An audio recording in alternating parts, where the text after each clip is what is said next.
algunos servicios, bueno, algunos de los paquetes que instalamos, más bien, em, pues ya al ser instalados de una vez ya se pueden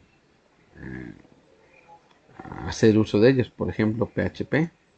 Si nosotros ponemos PHP-B, nos debe imprimir "-b" para ver la versión. Si nos muestra la versión es porque PHP se está ejecutando. Aquí podemos ver pues que ya está funcionando. En el caso de los servicios web, el servicio de, um, ¿cómo se llama? El servicio web, el servicio de base de datos, DHCP y DNS, que son los otros que instalé, es necesario algunos solamente iniciarlos y otros configurarlos. En el caso de HTTP, bastaría iniciarlo con el comando system control start y el nombre del servicio. Con esto iniciamos el servicio HTTPD y bueno, una vez iniciado el servicio pues ya está publicando páginas, ¿no? Sin embargo, si yo apago el servidor o lo reinicio, eh, el servicio web no va a iniciar hasta que nuevamente yo vuelva a ejecutar esta línea. Si no quiero que pase eso, sino que se ejecute el servicio automáticamente cuando yo encienda el servidor, tengo que colocar el comando system control enable y httpd, y con esto el servicio web se arranca automáticamente al inicio. Algo similar va a ser con MySQL. Aquí cambiaría yo por MySQL. Ujú. Con esto inicio el servidor de MySQL. En el caso de que fuera MariaDB, pues en las líneas de instalación, en vez de poner MySQL y MySQL Server, lo cambiarías por MariaDB y MariaDB-Server. Y para iniciarlo, pues sería System Control Start MariaDB. Y para ponerlo al inicio, también de manera automática, System Control Enable y MySQLD, o si fuera, decíamos MariaDB, pues lo cambiaremos aquí por MariaDB. Y con esto, mi servidor web, mi servidor de base de datos ya está funcionando. Podemos comprobarlo con MySQL-root-p. Y pues aquí veo que ya estoy dentro de MySQL, ¿no? Pero revisar si hay bases de datos instaladas, vienen las de default, en fin, está funcionando, ¿no? El servidor web, pues igual systemctl status httpd, y vemos pues que el servicio aquí está activo y está ejecutándose. Para salir, siempre que te salga este mensajito que dice en así resaltado, solamente basta con presionar la letra Q. Bien, entonces pues ya tenemos nuestro servidor web, nuestro servidor de base de datos, nuestro lenguaje PHP con todas sus librerías ya instaladas. Hasta aquí esta parte, pues ya digamos que hace que nuestro servidor sea operativo. Revisamos, solo para recordar que aquí tengo la dirección 5010. Ajá, y pues está funcionando pues bien, ¿no? Aparentemente bien. Entonces, ¿qué continuaríamos haciendo ahorita? Bueno, vamos a hacer la configuración del DHCP. Para el DHCP es necesario que tengamos una interfaz, la que vamos a determinar, eh, la que vamos a utilizar, perdón, como determinada para repartir las direcciones IP a la red, configurada de manera manual.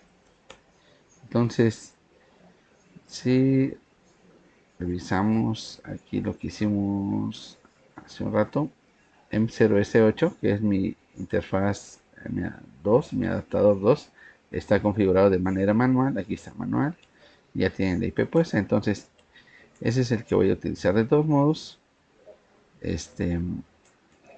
cuando se configura DHCP, dependiendo del segmento que se coloque, es como se determina cuál va a ser la interfaz que va a repartir IPs al pertenecer al mismo segmento. Entonces, configurar DHCP es bastante sencillo. Vamos a... me faltó instalar el editor BIM.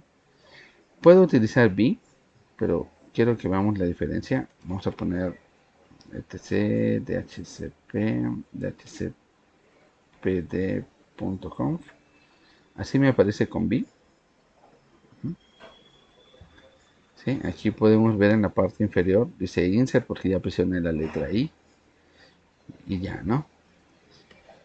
¿Cuál es la diferencia si lo hago con Vim? Vamos a ver, vamos a instalar Vim rápidamente.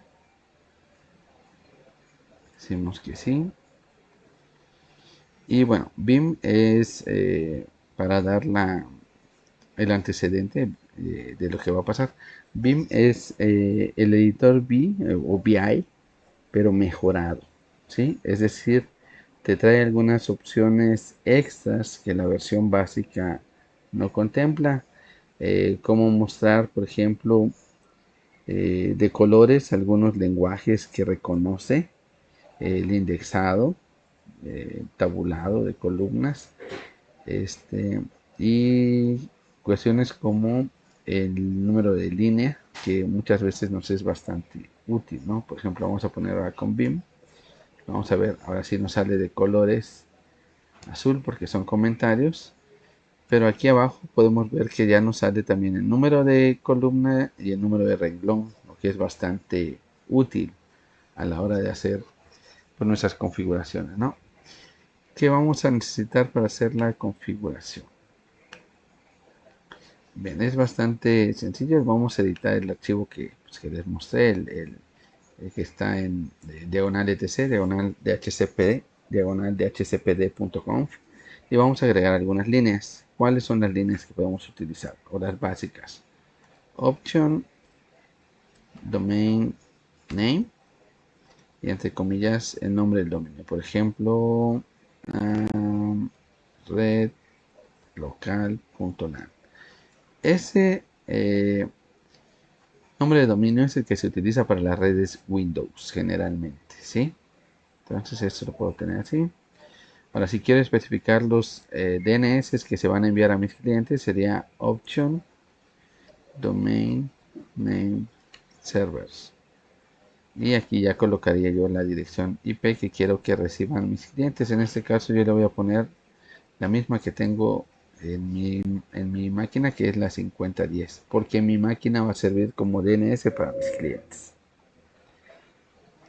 Hay algunos parámetros por default, es decir, los que controlan los tiempos de asignaciones y los tiempos de, ¿cómo le podemos decir?, de solicitudes que se manejan generalmente pues estándar, como el default list time.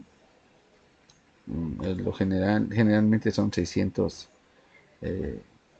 milisegundos. No me acuerdo si son milisegundos o segundos. Creo que son milisegundos. ¿No? Y el tiempo máximo.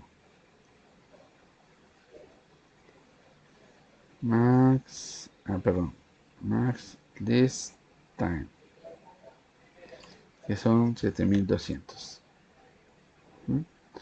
Y bueno, en caso de que en nuestra red haya más de un servidor de HCP y yo quiero que este servidor de HCP sea el que gane, tendría yo que agregar authoritative para determinar que este servidor de HCP es el que tiene mayor prioridad sobre los demás. Y ahora, pues bueno, los parámetros que decíamos que son los que van a definir cuestiones como los rangos y las IPs que se van a asignar. Aquí voy a especificar cuál es la subred, la 192, 168, 50, 0, ajá, porque pues tengo la 5010 en mi lab. Entonces, perdón, en mi máquina, entonces pues aquí en mi máquina, en mi servidor, pues la dirección de red de la IP que tengo es la 50, 0. Y esto lo reafirma la máscara de red que tengo, que es de clase C. Abro y cierro una llave, y aquí dentro de las llaves voy a colocar los dos parámetros, ¿no? Por ejemplo, range, y vamos a agregar Profe, dynamic. no sé si nos quiere atender un rato.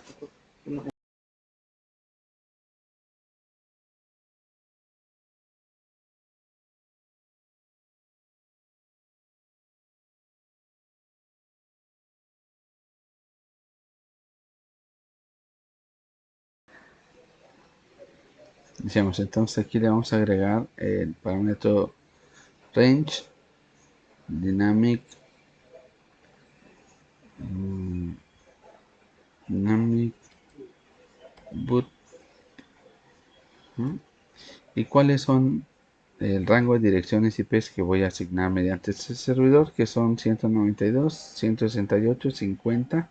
Si yo ya tengo la 10, pues quiero que asigne a partir de la 11 hasta la de la 11 hasta la quizá hasta la 50. Ujú. Esto quiere decir que los clientes que se vayan conectando a la red y se configuren mediante este DHCP, va a recibir el primero, en teoría, la IP 11, el siguiente la 12, la 13, la 14, 15, 16, 17, hasta llegar a la 50. Entonces, pues aquí tengo aproximadamente 39 direcciones, 40 direcciones IPs que se van a asignar de manera automática, ¿no? 39, 40. Después vamos a definir aquí broadcast address para pues determinar cuál es la dirección IP de broadcast del segmento que estoy manejando. Y finalmente la puerta de enlace para mis clientes, que va a ser en este caso la misma que tiene mi servidor. Si fuera otra, pues aquí la pondré yo, ¿no? Por ejemplo, la 51. Ujú. Pero quiero que todos tengan como puerta de enlace la IP de mi mismo servidor, porque en algún momento tal vez tenga planeado hacer NAT con este, ¿no? Y pues prácticamente esa sería toda la configuración del DHCP. Terminamos aquí con una llavecita y listo. Esta llave inicia ahí y el contenido es este. Guardamos. Es necesario abrir el puerto tanto del servidor web como del servidor de DHCP en el firewall del sistema. Eso lo hacemos con el comando firewall cmd add service igual, por ejemplo, http, y le digo que quiero que el cambio sea de manera permanente. Bueno, que el puerto se abra de manera permanente. Lo mismo para DHCP. Y bueno, si quisiera que también MySQL permitiera conexiones externas, pues aquí le pondré yo también MySQL, ¿no? Pero pues no lo quiero así, lo voy a hacer de manera local únicamente. Y de aquí cargamos la configuración del firewall nuevamente para que se activen los cambios y listo.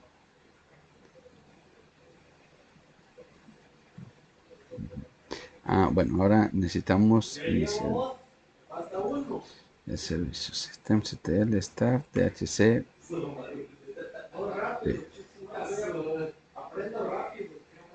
perdón, DHCP. DHCPD. Oh, para parecer tengo algún problema por aquí. Vamos a ver si lo encontramos. Journal XEU DHCPD. Bueno, ya voy con el tercero, ya voy.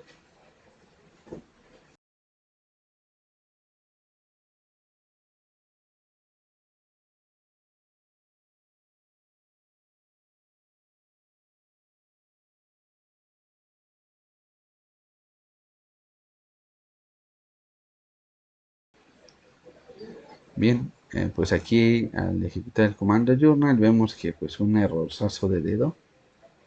Justamente dice aquí que en la línea 19 puse broadcast en vez de broadcast, ¿no? Entonces vuelvo a editar y aquí es lo que decíamos por lo que es útil el BIM, línea 19, aquí puedo verificarlo y aquí corregimos, ¿no? Broadcast, listo. Grabo y ahora sí reiniciamos. Perdón, es DHCPD. Listo, ya está. ¿Sí?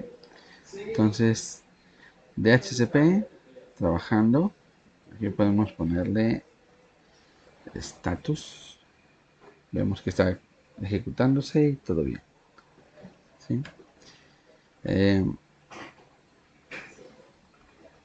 HTTP, perdón, aquí status HTTPD, también ejecutándose, todo bien. Y SQLD, ejecutándose también, todo bien. Perfecto. Entonces, pues lo último que nos restaría sería el servicio de DNS. Ese sí nos va a llevar un poquito más de tiempo.